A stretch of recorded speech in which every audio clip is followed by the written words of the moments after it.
Zadovoljan sam. Sve se dogodilo kako sam i predvidio. Sportska televizija je uspjela. Gledaju nas, vole nas, hvale nas i istina, imaju što gledati, voljeti i hvaliti. Kakav program! U jednom trenutku ekskluzivan prijenos vrhunskog sportskog događaja, već u drugom sjajan magazin, čas uspješan hit sportski kviz, čas točne, precizne, informativne, pravovremene i provjerene vijesti. A pogledajte vani. Koliko biciklista, trkača, vježbača, rekreativaca, zahvaljujući našoj televiziji, uspjeli smo kulturu zdravog i sportskog življenja prenijeti s riječi na djela naših gledatelja. Sve je to u suradnji s našim provjerenim, dokazanim, pouzdanim i nadasve brojnim partnerima, pokroviteljima i sponzorima. Toliko ih je da, baš kao i u sportu, nema mjesta za druge. Samo se prvi pamte, kako cure kažu. Nema tih novaca zbog kojih bi zaboravili one koji su s nama od početka. Početka koji, dobro se sjećam, bio je potpuno drugačiji. Pipi!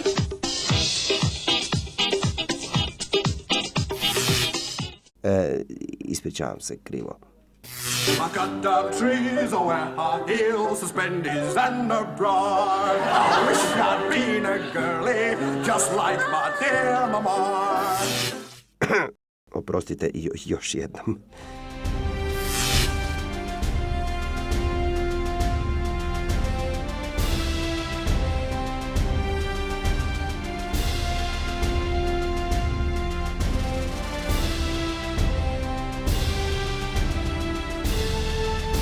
Na početku bijaše vizija, a ne televizija. Nitko nije vjerovao da će za svega nekoliko mjeseci ni iz čega izrasti prava televizija. I to ne bilo kako, nego naša domaća sportska televizija.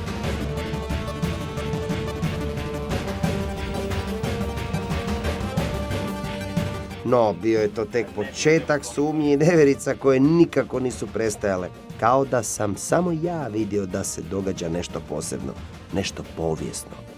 Prva sportska televizija na svijetu u vlasništvu Nacionalnog olimpijskog odbora. S iskusnim prekaljenim predsjednikom Hrvatskog zbora sportskih novinara kao glavnim urednikom.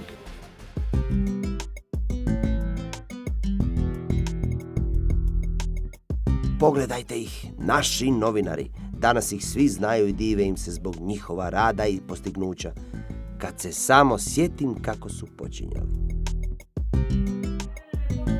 Bila je to jedna od najrigoroznijih audicija u povijesti našeg sportskog novinarstva. Stručni novinarski žiri, teški testovi znanja, vježbe s lektorima i fonetičarima, iscrpljujuća probna snimanja. I onda svi mogu pristupiti. Izbor mladih novinara nalikovao je pravom vojničkom drilu. I tako je počelo emitiranje. Mladi, neiskusni, ali ne bez razloga odabrani novinari, uz jasnu viziju urednika i pokojeg pobočnog starijeg i iskusnijeg novinara, bačeni su u vatru hrvatskog etera.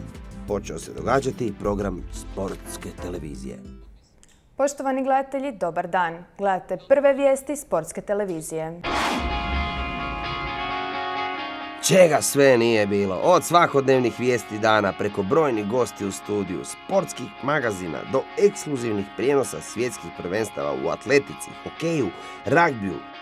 No ništa od toga nije bilo dovoljno onima bez kojih nema napretka, partnera i sponzora.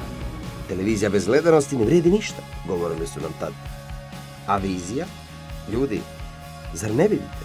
Zar ne shvaćate, televizije nema?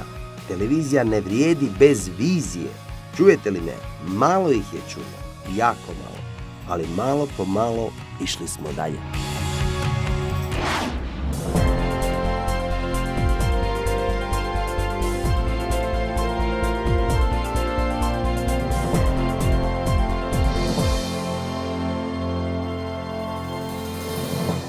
Usain Bolt, još uvijek aktualni svjetski rekorder, dokazao je kako je, kao i na stazi, brz na jeziku. Kako bi uz proslavljenog komentatora Juru Ozmeca mogao ekskluzivno za sportsku televiziju sukomentirati atletiku na sljedećim mediteranskim igrama u Rijeci, Bolt je u rekordnom roku naučio govoriti hrvatski. Veliko slavlje za direktora najuspješnije europske sportske televizije, Petra Čavlovića i njegovog kuma, bivšeg svjetskog prvaka i sadašnjeg voditelja hvaljene staze Formule 1 na Grobniku, Michaela Schumachera. Upravo je na ovoj stazi, uz rekordnu globalnu gledanost izravnog prijenosa koji je realizirala sportska televizija, prvi put naslov svjetskog prvaka osvojio jedan hrvatski pilot, Luka Grobenski. Predsjednik Svjetske nogometne federacije Michel Platini uručio je danas predsjedniku Međunarodnog olimpijskog odbora Zlatku Mateši kristalni pehar kao znak zahvalnosti za pomicanje standarda prijenosa sa svjetskog nogometnog prvenstva. Najnovija istraživanja nezavisne agencije IG Nielsen pokazala su da je sportskoj televiziji krenulo na gore.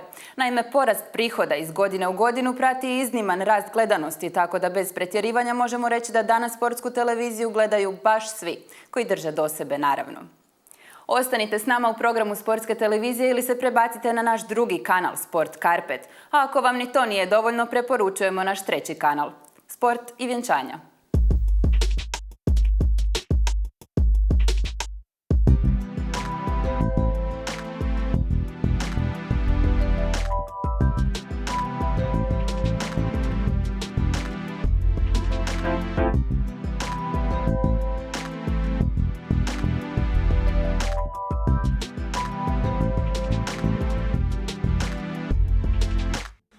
I na posljedku, baš kao što sam i predvidio, postali smo gledani. Razne ciljne skupine, svih dobi, spolova, svjetonazora, obrazovanja i navika kupovanja gledaju nas.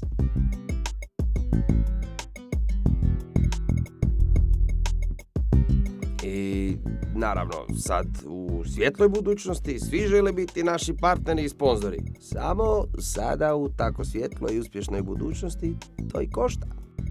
Puno više nego onda kad smo bili na početku i kad nam je pomoć najviše trebala. Svi koji su nas onda prepoznali kao buduće pobjednike, pobjedili su. Jer pobjednici nisu samo oni na postolju. Pobjednici su i oni koji ih prepoznaju onda kad su još na početku. Pogledajte ih zato još jednom. Ivan Princivali izgleda kao da zna što govori i govori kao da zna kako izgleda. Iva Milanović Litre jednostavno sipa sportsko novinarstvo na litre. Marko Šorli uvijek na zadatku, nitko ne zna kojem, čak ni on. Andreja Lovrinčević čita, piše, komentira, uređuje, uglavnom sve drži pod kontrolom. Ivan Stipčić ne zna se voli li kadar više njega ili on kadar. Bojana Manojlović, lijepa kao slika koja suvereno govori i više od 1000 riječi. Sjajno kuha. Igor Ćurković zna sve o sportu i to se znanje ne boji upotrijebiti. Znam što sad mislite. Je li ispucao sve što je imao? Pa da vam budem iskren, u svemu ovom uzbuđenju i sam se izgubio. Ali znajući da je ovo sportska televizija, najmoćniji sportski medij u hrvatskom eteru, morate se pitati samo jedno.